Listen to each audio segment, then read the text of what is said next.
Hi, this is Allison Kiro from ACK Organizing, and this is the next installment of Getting and Staying Organized. Last time we were talking about the beginning of the process, picking a specific area, picking a specific time, and then, of course, just going through each item and figuring out where it needs to go and making a decision on that. And I want to make it as least complicated as possible so that this makes it a lot easier for you to go through. So today, what I wanted to talk to you about was some of the problems that you might encounter that may make it a little bit more difficult for you to try and get and stay organized, because sometimes you're going through the process, but it's not always the easiest decision because you have an emotional attachment to something, or you feel guilty about letting something go, or something like that. So the first thing I wanted to say was, when you are getting and staying organized, you are going to encounter stuff that is just placed in the wrong spot. Please make a category for that and wait until you are done with your organizing project to then go and put those things away, because the more that you get distracted going, oh, I should put, this key goes over there, I should put that over there, and then you go over there, then you get distracted with something else. Next thing you know, half an hour has gone by and you have a huge mess in your bedroom. So if you stick to it until you're finished with the project and then you go on to the next task or the next thing that has to be done, it's going to be a lot easier because you're going to stay focused, you're going to stay on task, and you're not going to be interrupted. So please try to stay on task as much as possible. But again, you're going to run into some issues along the way. So I wanted to point out some of the things that I sometimes struggle with, like this purse here. Now, it's nice, it's usable, it's in still good shape, but I haven't used this purse in about 2 years. And I have other purses that I like a lot more. I'm just not the kind of person who goes around a lot without straps, because I just find it much more comfortable that way. So I've made a promise to myself that even though I could use it, I know I'm not using it anymore. And so I've made a promise to myself that by the end of this month, if I haven't taken it to donate, I will go that day. I'm scheduling it if I haven't done it and putting it on my calendar to go and donate this. Because again, while I like it and while I can use it, I'm not, and I have to be honest with myself. And that way I can just enjoy using what I have and what I like using. Here's another thing. These are some moon boots. I loved moon boots when I was a kid, and so I thought that they'd be really fun to have again. And I bought them at the end of the season, all intent on wearing them the next season, and kind of forgot about it. I think the next season actually was not a lot of snow, so there wasn't an opportunity. Last winter, I did finally have an opportunity to wear them, and what I found out was that they are not comfortable for me to walk in.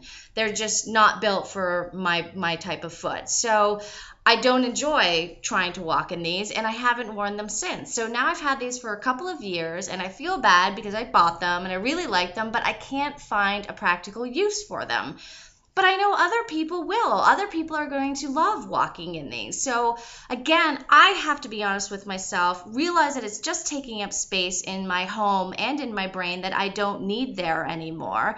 And I'm going to let them go, and I'm going to donate these. So the purse and these moon boots are going to go into the donation pile and be taken to the donation site by the end of this month. That is a promise I made to myself.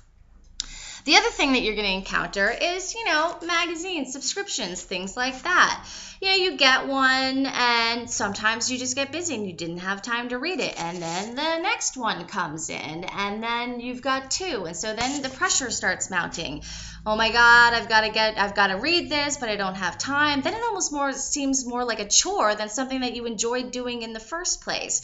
So to avoid getting into that situation, you just have to set some boundaries for yourself and stick to them. And really, you can do a very easy one in, one out. If by the time your next magazine comes for that same subscription and you haven't read it, you have to promise yourself that you just have to let it go.